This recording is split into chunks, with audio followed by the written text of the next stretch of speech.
Question too. Is there a sunset on the Federal Reserve's charter? They were formed in 1913. Is it a 100-year charter, or how does that work? No, if there is, I don't remember reading. No, I don't believe there's a sunset. That would have come up by now. But there's a lot of confusion on the Federal Reserve because many people say, oh, it's private. And there's a private entity involved because the member banks, the 12 regional banks, and all banks are interwoven with the Federal Reserve and receive some benefits. But I don't think of it as being private in the sense of a private company. It's private in the sense that private individuals benefit of it. Private individuals influence who runs the Federal Reserve, and it just happens that there's a certain firm, I think it's called Goldman Sachs or something, seems to get all the appointments at Treasury and have their influence in the Federal Reserve. But it's a creature of Congress.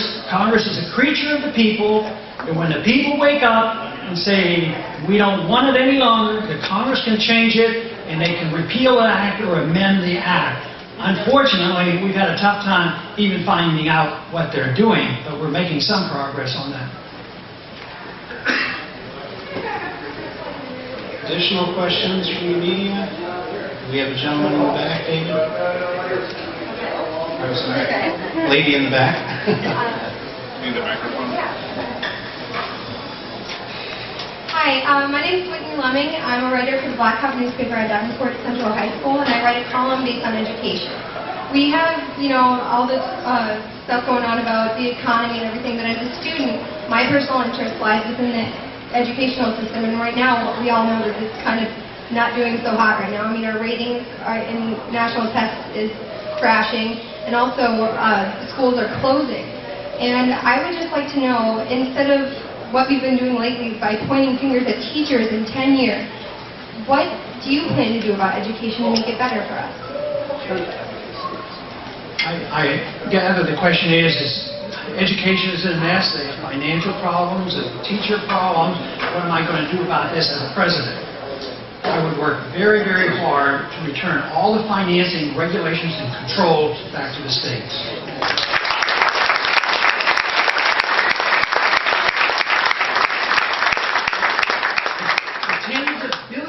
That we spend at the Department of Education goes to help bureaucrats, doesn't go to help education. So it doesn't accomplish what it's supposed to do. As much as money is needed, and I understand that, but money is not the major issue in our problem in our schools. Because I know individuals who still believe in the responsibility that parents have for teaching their kids, and they don't send their kids to public school, they still pay their school taxes, and they educate their kids at home. And sometimes like $500, and the kids get a better education. So it's not money. Now, what city do we have where the federal government does have a responsibility? That's Washington, D.C. And there's the strictest laws against drugs and violence, and they get the most money. I think it's $17,000 per kid, and it's in shambles. So they come over to Congress, and they say, you know what we need is more money. Well, I don't buy into that, because I don't think it's a money issue, and I don't think the problems are easy. But you say, well, you've taken all this money, you send it to Washington, and now you're saying the states have to take care of themselves. I would be taking a lot less of your money, and it would be in the states, it would be up to the states to deal with it. And the most important thing is to always have competition, so that you can. Competition is good. You don't have to be against public schools, but you've got to have competition.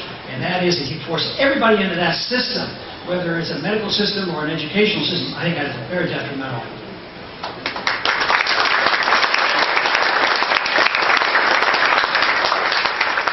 And I'm going to go ahead and we'll take two questions from the audience to keep on schedule today. We'll go with the gentleman in the front row here. My name is Joe Trevino. I'm from Whitefield, Minnesota.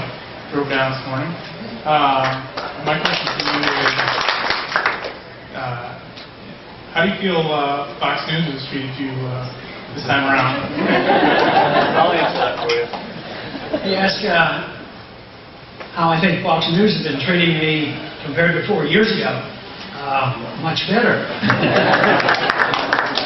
But they also understand the marketplace. You know, after the crisis hit, we weren't in the campaign mode. You know, I couldn't handle all the phone calls, and because it's of more interest to them. But no, I think last go around, once in Iowa, once in New Hampshire, right before important votes, I was excluded from the debates. But that's not happening, and politicians never get a really fair shake. You know, we always have to complain a bit. But no, I think the treatment of the media in general has been quite fair, and that folks treated me more fairly than they did in the past. Okay, we have a question in the back. We'll make David work all the way back with a waving hand by the yellow shirt.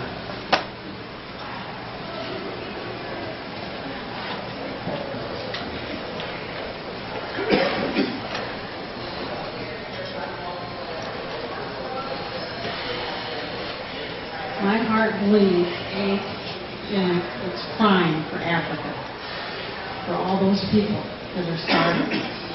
And it's just horrible to see pictures, and I want to know what you could do if you were president. And why do we spend like $3,000 for tapestry and chair in the White House when that money could be used? And there's so many issues that we spend the money here, and these people, they're just dying with that. And it really hurts my heart.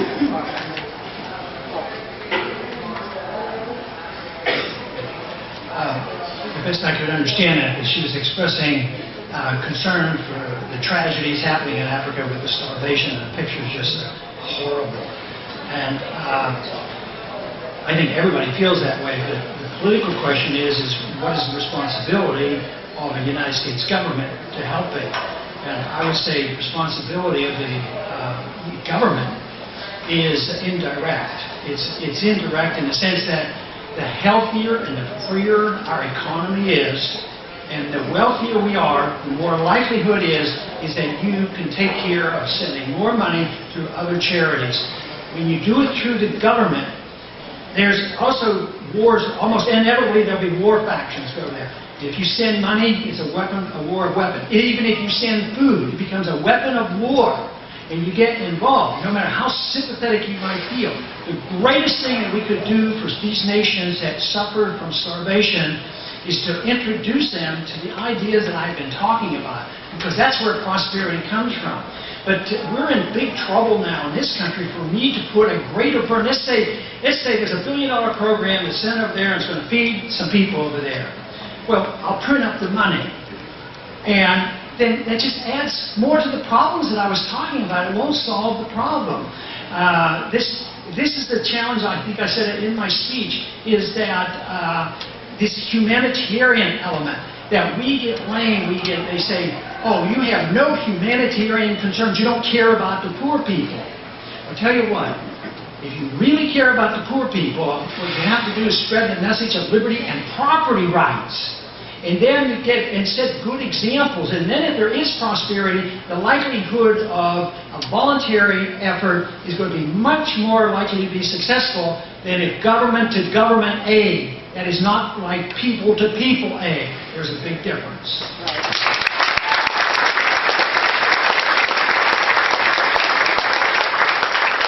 Thank you all for coming. That is the conclusion of our question and answer period. At this time, I do want to remind everybody that straw poll tickets are available out in the hall. And if you would please stay in your seats for just a moment, we're going to get Congressman Paul outside into the kind of the hallway out there, but he needs to work his way through. So if you would please